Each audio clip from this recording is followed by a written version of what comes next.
रोमी 8 अध्याय हाम्रो लागि निकै नै उत्तेजनाले भरिएको अध्याय हो। सारा रोमीको किताबको सारांश नै त्यो अध्यायमा छ भन्दा पनि खासै फरक पर्दैन। कतिपय विद्वानहरूले भन्छन् रोमी 1 देखि 8 सम्म एउटा पत्र हो, त्यसपछि 9 देखि 11 अर्को पत्र हो, 12 देखि 16 अर्को 3टा पत्र छन् यसमा पनि भन्ने गर्छन्।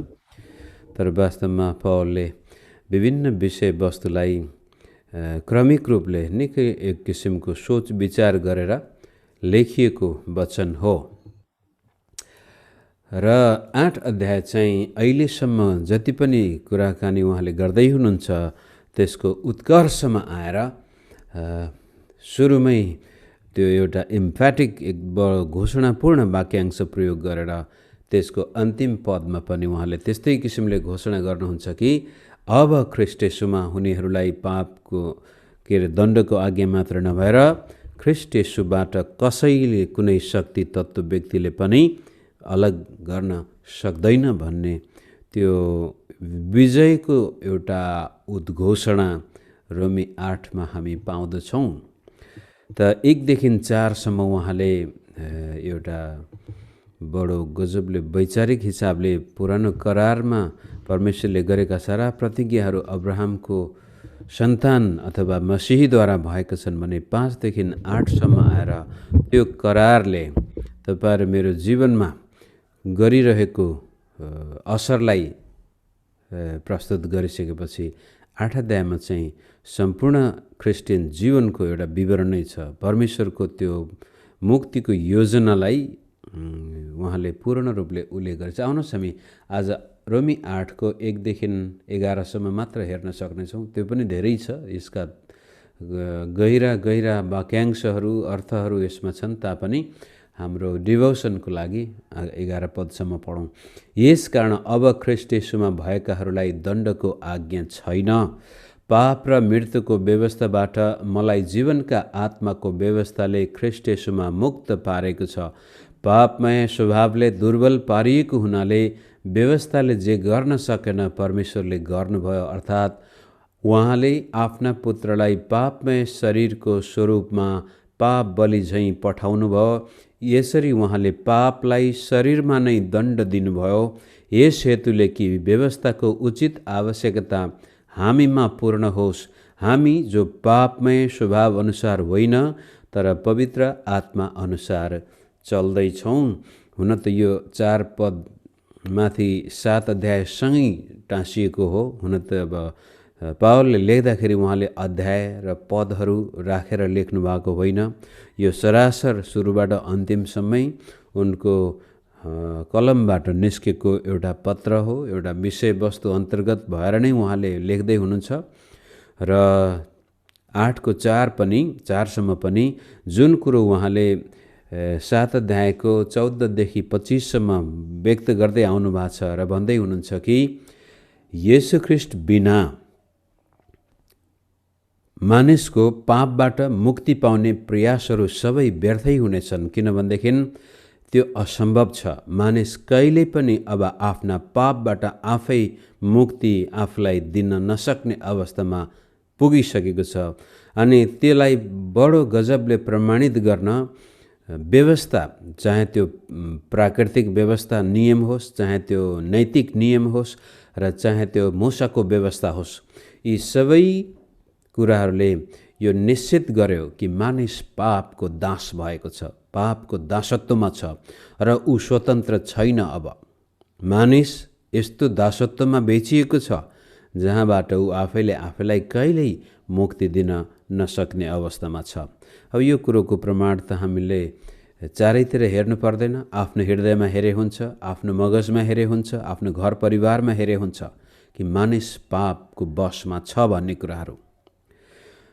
धर्मकै नाममा पनि हेर्नुभयो भनेदेखि संसारमा धर्मको नाउँमा यति धेरै अत्याचार, हत्या, हिंसा भएका छन् जसको लेखाजोखा गऱ्यौँ भनेदेखि यो मानव इतिहासमा धर्म कलङ्क नै बन्न जान्छ। त्यसै कारण कार्ल मार्क्सले धर्म यस्तो गजबको खतरनाक चीज हो जसले शक्तिशालीलाई कमजोरमाथि राज्य गर्न मात्र सहायता गर्दैन कि कमजोरहरूलाई पनि यसले लठ्याइदिन्छ र आफूमाथि अत्याचार, हत्या, हिंसा गर्नेहरूलाई नै हामी पुज्न थाल्दछौँ। किनभनेदेखि यसले हाम्रो सारा मस्तिष्कमा सोच विचार गर्ने शक्ति शून्य बनाइदिन्छ। धर्म, कम्युनिस्टहरूले पहिला भन्ने गर्थे धर्म चाहिँ अफिम हो भनेर, तर आज तिनै कम्युनिस्टहरू साह्रै धर्म कर्म गर्नमा व्यस्त देखिन्छन् र धर्मको नाममा राजनीति गर्न थालिसकेका छन् हाम्रो देशमा। र दोस्रो कुरो, मृत्यु अर्को एउटा प्रमाण थियो। पापको ज्याला मृत्यु हो भनेर रोमी 6:23 भनिसकेपछि र 5 पनि उहाँले भन्नुहुन्छ कि हामी पापी छँदै ख्रीष्ट हाम्रो निम्ति मर्नुभएको कारण हाम्रो परमेश्वरसँग मिलाप भएको छ र पनि अब ख्रीष्ट येशूमा आइसकेका मानिसहरूले आफ्ना शरीरका अङ्गहरू पापमय स्वभाव अथवा पापको लागि ती अङ्गहरू समर्पित गर्नुको सट्टा धार्मिकताको लागि समर्पित गरौँ, नत्र पापमय उद्देश्यको लागि हामीले आफ्ना शरीरका अङ्गहरूलाई दियौँ भनेदेखि त्यसले पनि अन्तिममा जीवन ल्याउनुको सट्टा मृत्यु नै ल्याउँछ। पाप र अधर्ममा लागेको मन पनि यहाँनिर मृत्यु नै हो भनेर उल्लेख गर्नुभएको छ। अत पापको ज्याला मृत्यु हो। जहाँ मृत्यु छ त्यहाँ प्रमाणित हुन्छ पाप छ भनेर। तर अब यहाँ चाहिँ यस कारण 8 अध्यायको 1 पदमा यस कारण भन्ने कतिपटक यो यस कारणले अगाडिको कुरोलाई देखाउँदैछ, तर कतिपटक यस कारणले पछाडिको कुरोलाई पनि देखाउँछ। यहाँनिरको यस कारण चाहिँ धेरै नै रहस्यमय छ। यसलाई यस कारण भन्ने कि किनभने भन्ने त्यो विद्वानहरूको अझै पनि विमति नै छ। यस कारण भन्यो भने 7 अध्यायलाई देखाउने भयो, 7 अध्यायमा भन्दै आएका कुराहरू। किनभने भनेपछि अब अगाडि उहाँले जे भन्दै हुनुहुन्छ त्यो देखाउने भयो। त्यसले गर्दा यसलाई यस कारण भन्ने कि किनभने भन्ने शब्दहरू यहाँ धेरैपल्ट उल्लेख गरिएको छ। विशेष गरी 5 देखि तपाईँले हेर्नुभयो भने किनभने 5 पनि, किनभने 6 पनि, किनभने 7 पनि र सायद 1 पनि यो किनभने भन्ने बित्तिकै अब अगाडि के भयो त्यो कुरोले देखाएपछि ख्रीष्ट येशूमा भएकाहरूलाई दण्डको आज्ञा छैन। पापको ज्याला मृत्यु हो। अब ख्रीष्ट येशूमा विश्वास गर्नेलाई त्यो मृत्यु छैन। र नभन्दै साँच्चै भन्यो भनेदेखि येशू ख्रीष्टमा मृत्यु सदाकाल पराजित भएको छ, तर हामीमा हाम्रो शरीरमा अझै बाँकी छ। रोमी 6 हामी ख्रीष्टसँगै मरिसक्यौँ। पापको लेखी, व्यवस्थाको लेखी, संसारको लेखी। यदि ख्रीष्टसँगै मरेका छौँ भने ख्रीष्टसँगै बौरी पनि उठ्ने छौँ भनेर भविष्यको लागि त्यहाँ रोकिएको छ। तर आत्मिक हिसाबले हामी ख्रीष्टसँगै बौरी उठिसकेका छौँ। हामीमा नयाँ जीवन, नयाँ सृष्टि सुरु भइसकेको छ। 2 कोरिन्थी 5:17 यदि कोही ख्रीष्टमा छ भने त्यो नयाँ सृष्टि हो। अनि 8 अध्यायले पनि यो 16-17 पददेखि लिएर 20-21 पदमा पनि देखाउने छ कि यो नयाँ सृष्टिको लागि हामी मात्र होइन, सारा सृष्टि नै चित्कार छोडिरहेको छ र एक दिन यो सारा देखिने सृष्टि नयाँ सृष्टिमा परिणत हुनेछ। तर त्यसको सुरुवात भइसक्यो, किनभने येशू ख्रीष्टको शरीर नयाँ सृष्टिको प्रमाण हो अथवा बौरी उठेको शरीर। तर म त भन्छु येशू ख्रीष्टको जन्म नै नयाँ सृष्टिको सुरुवात हो।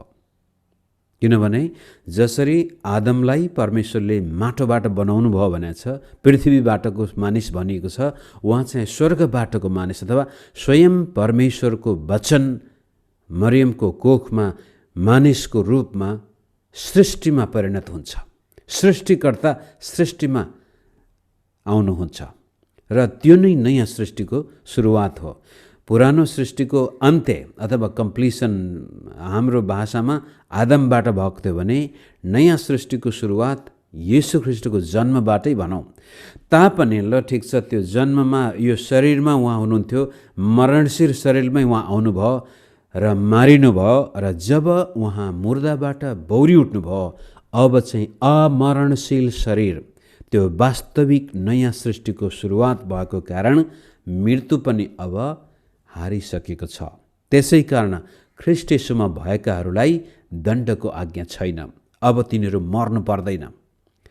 यद्यपि तिनीहरू पनि पापको दासत्वमा एकपटक बेचिएका थिए, तर आज पापको लागि अब मरिसकेका छन्। पापको व्यवस्थाबाट उनीहरू मुक्त भइसकेका छन्।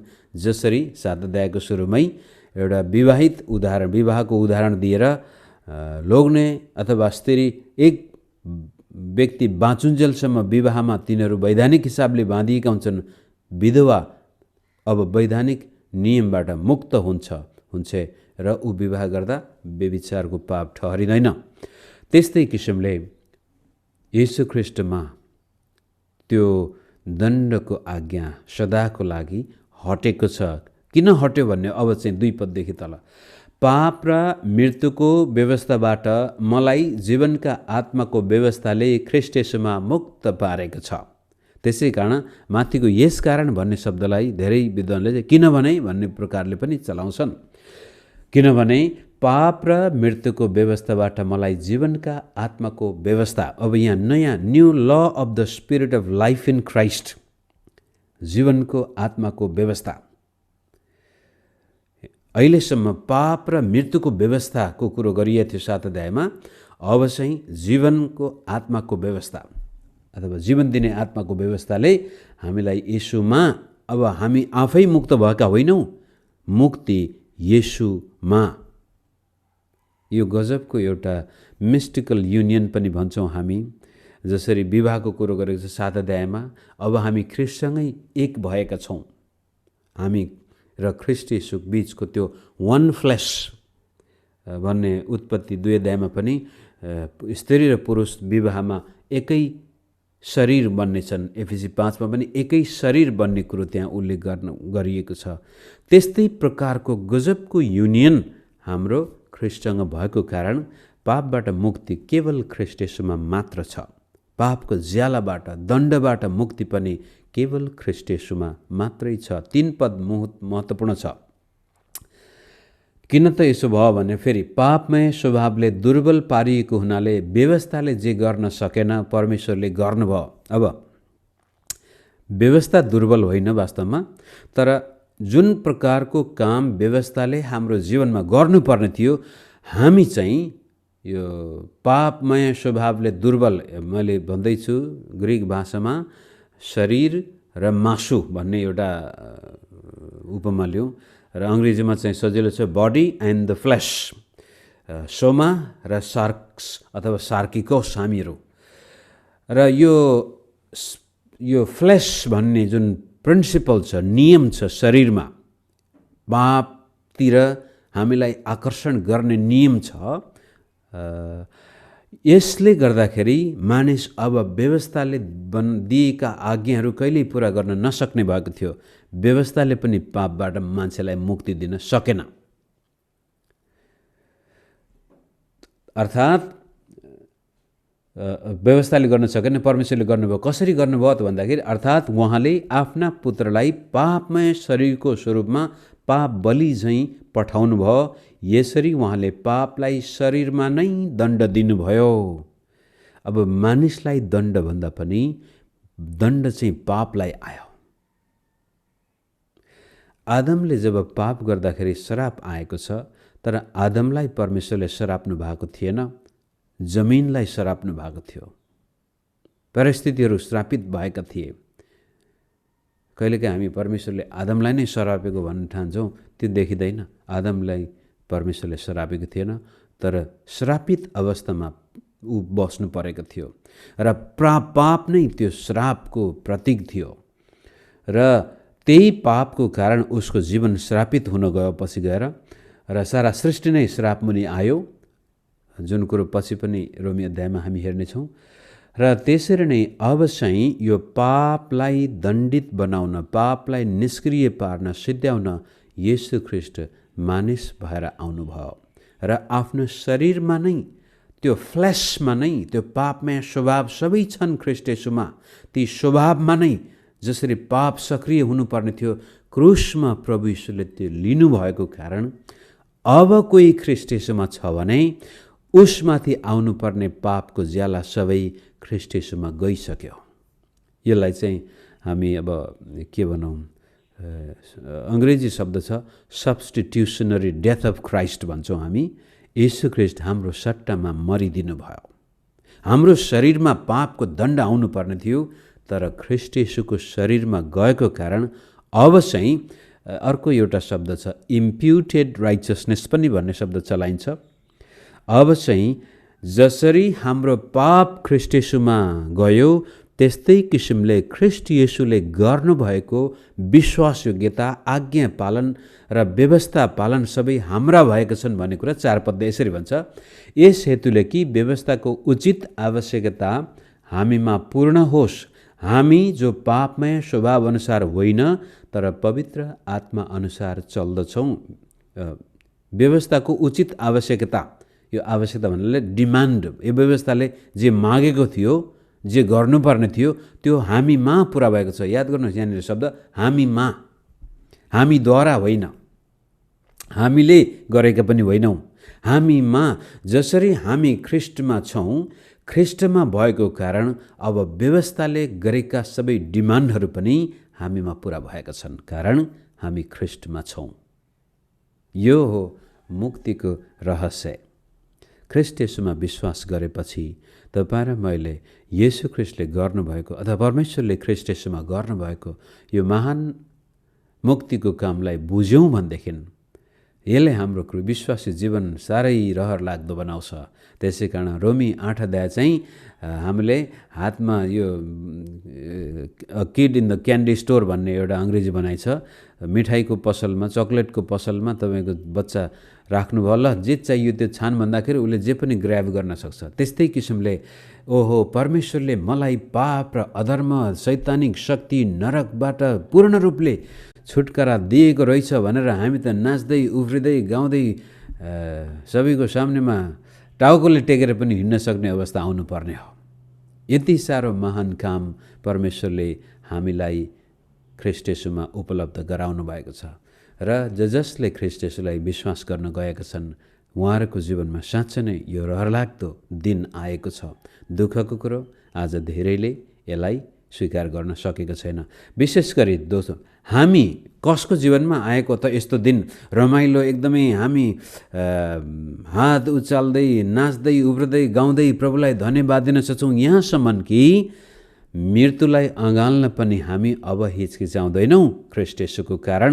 त्यसै कारण अन्तिममा आएर 8 अध्यायको अन्तिममा हेर्नेछौँ कि न त मृत्युले, न जीवनले, न स्वर्गले, न कुनै पनि शक्तिले हामीलाई ख्रीष्ट येशूबाट अथवा उहाँको प्रेमबाट हामीलाई अलग गर्न सक्ने छैन भनेर त्यो उत्तेजना यो बढ्दै बढ्दै जाँदैछ 7 अध्यायमा।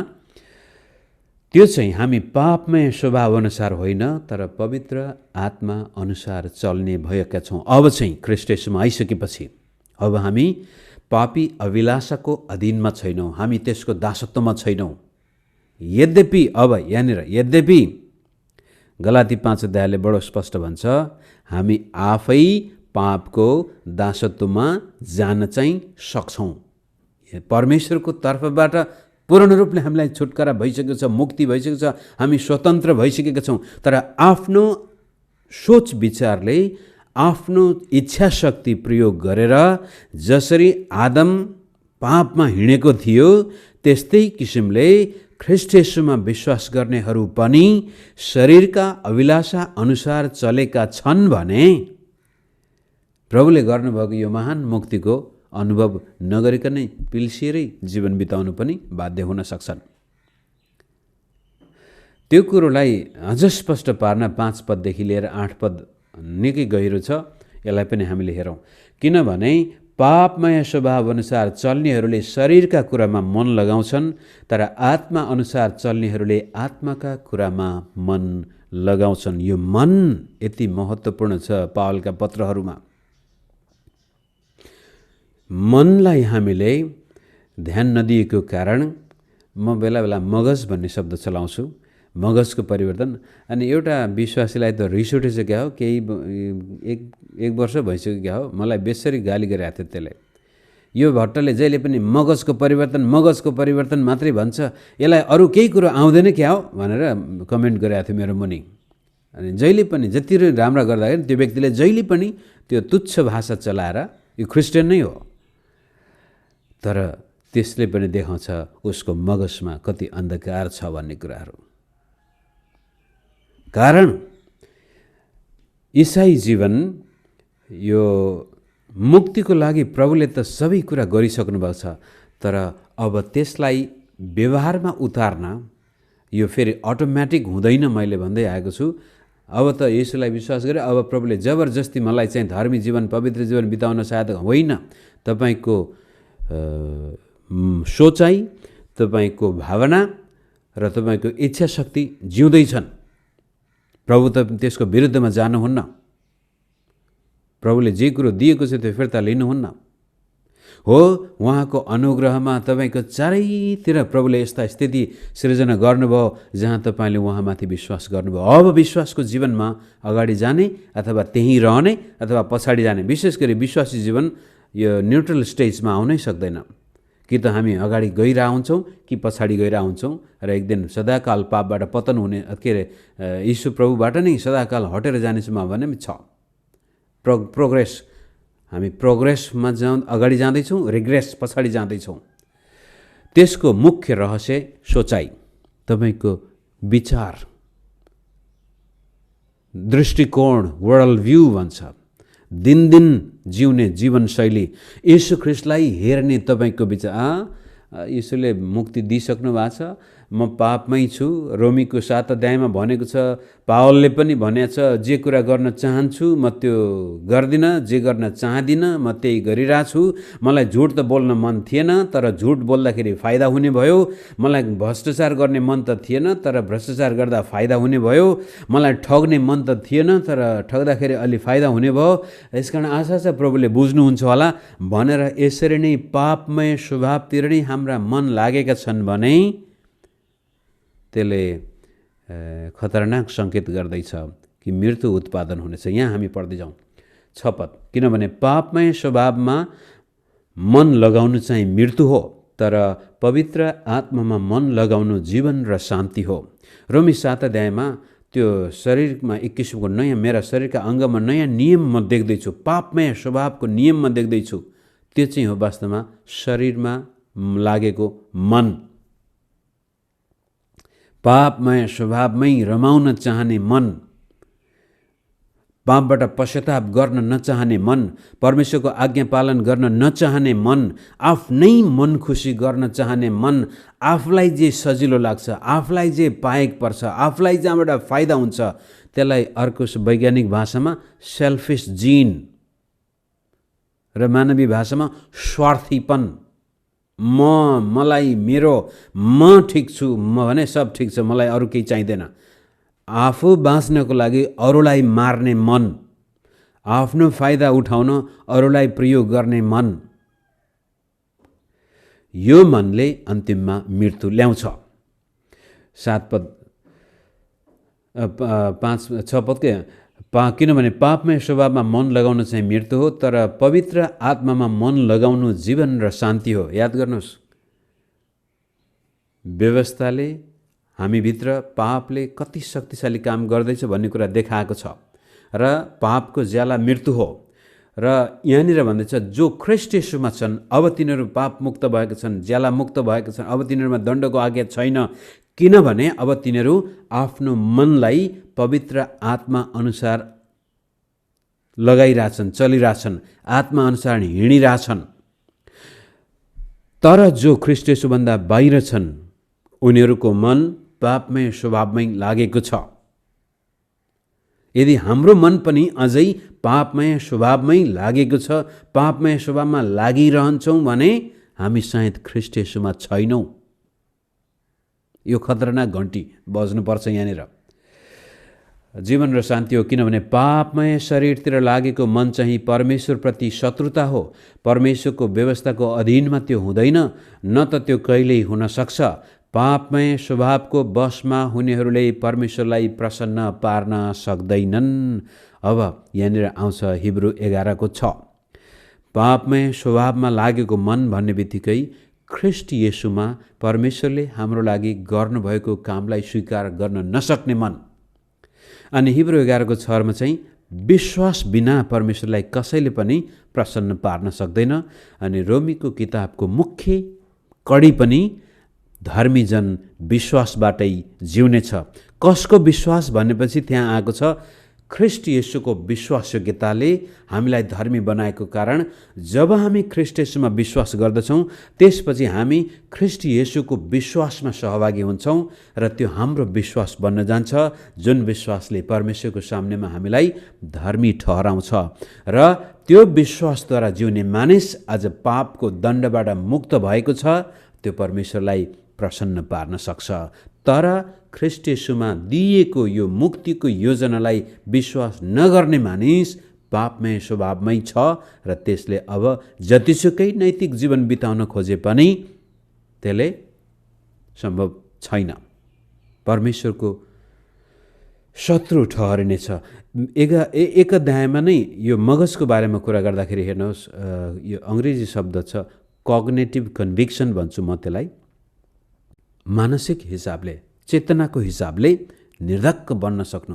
एक अध्यायको 24 पदमा नै जब सारा संसार पापको बसमा छ भन्दाखेरि परमेश्वरले तिनीहरूलाई हृदयका अशुद्ध अभिलाषामा छोडिदिनु भयो भनेको छ। त्यो पनि सोचाइसँग, हृदय भन्ने पनि मगज भन्ने पनि इन्टरचेन्जेबल छन्। यिनीहरूले सृष्टिकर्तालाई चिनेर पनि महिमा दिएनन्। यिनीहरूलाई थाहा छ ज्ञानको कुरोको कमी छैन, तापनि यिनीहरूले सृष्टिकर्तालाई छोडेर सृष्टिको पूजा गरेको कारण परमेश्वर यिनीहरूका अभिलाषामा, हृदयका कुवासनामा छोडिदिनु भयो भनेको छ। एक अध्यायकै 26 पदमा पनि त्यो कुरो दोहोरिएको छ कि तिनीहरूले अब सेमफुल लस्ट भन्ने अङ्ग्रेजीमा भन्छ, ती कुअभिलाषाहरूमै छोडिदिनु भयो। त्यो पनि सोचसँगै सम्पर्क राख्ने कुरो छ भने एक अध्यायकै त्यसपछि 28 पदमा होला सायद, त्यहाँ चाहिँ डिप्रेभ्ड माइन्ड भन्ने शब्द चलेको छ। परमेश्वरले तिनीहरूलाई तिनीहरूका God abandoned them, gave them over to depraved mind भन्ने शब्द चलाएको छ। यो पतित मन, पापमय स्वभावको दास भएको मनमा परमेश्वरले तिनीहरूलाई छोडिदिनु भयो। यो कुरो हामी पुरानो नियममा पनि प्रस्थानको किताबबाट फारोले मूसा र इजरायलीहरूलाई जा जा त भन्छ तर फेरि मन बदल्छ, जा जा भन्छ फेरि मन बदल्छ। धेरै पटक फारोले आफ्नो मन यसरी फेरेको कारण, कठोर बनाएको कारण अन्तिम 3 पल्ट चाहिँ परमेश्वरले नै त्यसको हृदय कठोर पारिदिनुहुन्छ ताकि उसमाथि पूर्ण रूपले दण्ड आओस्। कहिलेकाहीँ हामी ख्याल ठान्छौँ तर हामी पश्चाताप गर्दैनौँ। अलिकति पाप गर्यो पश्चाताप गरेन, अलिकति पाप गर्यो पश्चाताप गरेन। धेरै क्षति भइसकेको छ जीवनमा, हामीले धेरै कुरा गुमाइसकेका छौँ र पनि त्यही पापमा लागिरहेछौँ, त्यही पापमा हामी गइरहेछौँ भने कतिपटक परमेश्वरले त्यसपछि हामीलाई हाम्रो पापमा छोडिदिनुहुन्छ। त्यसपछि पवित्र आत्मा विथड्र के भन्छ, काम गर्न छोडिदिनुहुन्छ। दाउदलाई यो कुरो थाहा थियो, त्यसै कारण वंशरा 51 मा दाउद कराउँदै चिच्याउँदै, हे परमेश्वर मबाट तपाईँको आत्मा नलैजानुहोस्, तपाईँको उपस्थितिबाट मलाई नलखेट्नुहोस्, मलाई मुक्तिको उमङ्ग दिनुहोस्। जबसम्म यो लङ्गिङ हाम्रो हृदयमा छ तबसम्म आशा छ। तर कहिलेकाहीँ क्रिस्चियनहरू यसरी कानमा तेल हालिदिन्छन्, जति मण्डलीमा पश्चातापको बारेमा प्रचार गर्दा पनि ढिट शब्द। जब कोही क्रिस्चियन ढिट बनिदिन्छ, कसैसँग क्षमा लिन दिनुपर्ने दुश्मनी गरिराख्छ भनेदेखि उसको जीवनमा जीवनको नियमले काम गर्नुको सट्टामा अभिलाषी मृत्युको नियमले पनि काम गरेको हुनसक्छ। हाम्रो समय गइसक्यो। 9 र 10-11 पद पढौँ। यस्तो छ, हामी पापमय स्वभावमा होइन आत्मा अनुसार चल्दछौँ। किनभने अब यहाँ यदि साँच्चै परमेश्वरको आत्मा तिमीहरूमा वास गर्नुहुन्छ भने तिमीहरू पापमय स्वभावमा होइन तर पवित्र आत्मामा हुन्छौ। तर कुनै मानिसमा ख्रीष्टका आत्मा हुनुहुन्न भने त त्यो उहाँको हुँदै होइन। त यदि कोही क्रिस्चियन आज कहिले पनि पापबाट पश्चाताप गर्न चाहँदैन, मण्डलीमा त आउन चाहन्छ, स्वर्ग त जान चाहन्छ, तर हृदयमा भएको तितोपना हटाउन चाहँदैन, मगजमा भएको अशुद्धपना हटाउन चाहँदैन, खराब बोली परिवर्तन गर्न चाहँदैन, खराब काम गर्नको लागि हात चाल्छ, पाइला चाल्छ भने उसमा पवित्र आत्मा हुनुहुन्न। यदि पवित्र आत्मा उसमा हुनुहुन्न भने ऊ ख्रीष्टमा छँदै छैन भन्ने खतरनाक घन्टी यहाँ बज्यो। 10 यदि ख्रीष्ट तिमीहरूमा हुनुहुन्छ भने, अब पवित्र आत्मा हुनु र ख्रीष्ट हुनु इन्टरचेन्जेबल छ। यहाँनिर यदि ख्रिस्ट तिमीहरूमा हुनुहुन्छ भने पापको कारणले तिमीहरूका शरीर मरेका भए तापनि तिमीहरूका आत्मा धार्मिकताको कारणले जिउँदा हुन्छन्। कारण हामीमा पवित्र आत्माले जीवनको नियम लागू गरिसक्नु भएको कारण यो मरणशील शरीरमा नै हामीलाई जीवन छ। त्यति मात्र होइन, 11 पद, यदि येशूलाई मरेकाबाट जीवित पार्नुहुनेका आत्मा तिमीहरूमा बास गर्नुहुन्छ भने ख्रिस्ट येशूलाई मरेकाबाट जीवित पार्नुहुनेले नै तिमीहरूमा बास गर्नुहुने उहाँका आत्माद्वारा तिमीहरूका मरणशील शरीरलाई पनि जीवन दिनुहुनेछ।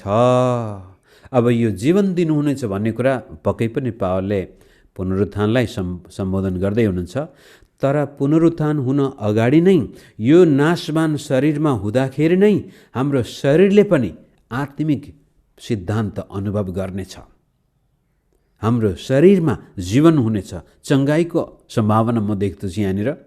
र त्यसपछि पापमय अभिलाषाको बसमा परेको हाम्रो मगज, यसलाई वैज्ञानिक मनोविज्ञानले भन्छ कि हाम्रो मगज ड्यामेज हुनसक्छ, भत्किन सक्छ। बचपनदेखि नै खराब आदतमा कोही व्यक्ति परेको छ भने त्यसपछि त्यसलाई त्यो मगजमा खाल्डो भइसक्यो, त्यो बाटो बाहेक अर्को बाटो जान सक्ने उसको सम्भावना नै हुँदैन। यस्तो स्थितिमा पनि परमेश्वरले हाम्रो बिग्रेको मानसिक स्वास्थ्य पनि चङ्गाइ गर्न सक्नुहुन्छ, जीवन दिन सक्नुहुन्छ। र हामी अब पापमय अभिलाषाको बसमा नभएर पवित्र आत्माको अगुवाईमा जिउन सक्छौँ, प्रेममा अनि भलाइमा, र अरू मानिसको लागि आफ्नो जीवन पनि हामी दिन सक्ने व्यक्ति बन्दछौँ। त्यो भन्दै त्यसपछि पुनरुत्थानमा हाम्रो शरीरले पक्कै पनि नयाँ रूप धारण गर्नेछन्। त्यो काम प्रभुले गर्नुहुनेछ। यस किसिमले मित्र आज रोमी 8को 1-11 हामीले यहाँ राख्यौँ। मलाई आशा छ तपाईँ म यदि कोही पापमय अभिलाषाका दासत्वमा छौँ भने हरेस नखानुहोस्, तर भरोसा परमेश्वरमा गर्नुहोस्, आफूमा होइन, आफ्नो धर्मकर्ममा पनि होइन, आफ्नो प्रयासमा पनि होइन, ख्रिस्ट येशूमा तपाईँ र मेरो लागि परमेश्वरले गर्नुभएका सबै कामलाई विश्वासका साथ स्वीकार गर्नुहोस्। विश्वास, पापको लागि येशू ख्रिस्टमा विश्वास गर्नुभएको छ भने अब कुसङ्गतको कारण हुनसक्छ, गलत अभ्यासको कारण हुनसक्छ, गलत बानी व्यवहारको कारण हुनसक्छ, परिवर्तन हुन सक्नु भएको छैन भने पनि विश्वास गर्नुहोस्, प्रभुले त्यो गर्न सक्नुहुन्छ। पवित्र आत्मालाई त्यो मौका दिनुहोस्। यसै कारण क्रिस्चियन जीवन कहिल्यै पनि आफै जिउने जीवन होइन, यो पवित्र आत्मामा जिउने जीवन हो। येशू प्रभुले भन्नुभयो, जब पवित्र आत्मा तिमीमा आउनुहुनेछ तब तिमीहरूले शक्ति पाउनेछौ। अनि त्यो शक्ति दुई किसिमले काम गर्दछ। हाम्रो एउटा चाहिँ हामीलाई ख्रिस्ट येशू जस्तै जीवन जिउन सहायता गर्छ, दोस्रो अब त्यो जीवनको बारेमा अरूलाई बताउनको लागि पनि सहायता गर्छ। त कहिलेकाहीँ यो पेन्टिकस्टल क्यारिस्मेटिक चर्चको सेरोफेरोमा बस्नेहरूले पवित्र आत्माको शक्ति भनेपछि खालि अन्य भाषा, अगमबाणी अनि भूत आत्मा निकाल्ने, चङ्गाइ गर्ने, लडाउने, बजार्ने होइन। वास्तविक हामीलाई चाहिने शक्ति चाहिँ हो नयाँ आत्मामा नयाँ गरी जीवन जिउनको लागि स्वर्गीय शक्ति पवित्र आत्माले दिनुहुन्छ। शुद्ध पवित्र जीवन जिउन, प्रेमले भरिएको जीवन जिउन, क्षमादानले भरिएको जीवन जिउने शक्ति पवित्र आत्माले दिनुहुन्छ। त्यसै कारण यदि तिमीहरूमा परमेश्वरका आत्मा हुनुहुन्न, उहाँका आत्मा हुनुहुन्न भने तिमीहरू ख्रिस्टमा पनि छैनौ। तर यदि ख्रिस्टमा हामी छौँ भने हामीमा पवित्र आत्माको सक्रियता हुनुपर्छ। पवित्र आत्माको लागि भोकाउनुहोस् अनि तिर्खाउनुहोस्। दिनदिनै पवित्र आत्मासँगको सङ्गति अनुभव गर्नको लागि आफ्नो मगज खोल्नुहोस्, मन खोल्नुहोस्। किनभने धेरै पटक हाम्रो मगजमा तालचा लागेको हुन्छ, जुन दिन विश्वास गरे पवित्र आत्मा आइसक्नु भयो, भरे आफू पापका अभिलाषाको शिकार भइरहेछ, भन्छ म त पवित्र आत्मा आइसक्यो। यदि पवित्र आत्मा आउनु भएको छ भने तपाईँ अब पापमय अभिलाषाका दास होइन, ख्रिस्ट येशूका सेवक हुनुभयो। स्वतन्त्र प्रकारले आफ्ना शरीरका अङ्ग अङ्गबाट परमेश्वरलाई महिमा दिनुहुन्छ। यति भन्दै म फेसबुकबाट बिदा हुन्छु।